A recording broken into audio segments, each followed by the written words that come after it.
High বন্ধুরা, সবাইকে আসসালামু আলাইকুম। আজকে আমরা খাবো বিরিয়ানি। আর এই বিরিয়ানিটা রান্না করেছি আমি ঘরে। তো আমি রান্নার ভিডিওটা অন্য এক সময় দিব।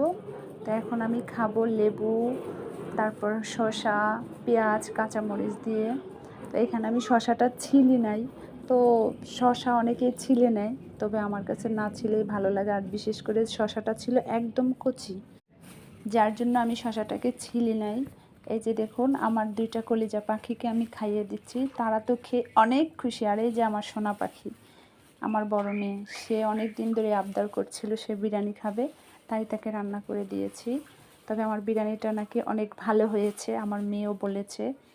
তো আমার কাছেও খেয়ে ভালো লেগেছে। তারপরে আমার বান্ধবীও খেয়েছে, সেও বলেছে ভালো লেগেছে। তো সবাইকে অসংখ্য ধন্যবাদ আমার এত প্রশংসা করার জন্য।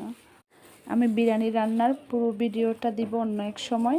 সবাই ভালো থাকবেন, সুস্থ থাকবেন। যারা আমার চ্যানেলে নতুন, প্লিজ আমার চ্যানেলটাকে সাবস্ক্রাইব করবেন, কারণ আমিও ইউটিউবে একদমই নতুন।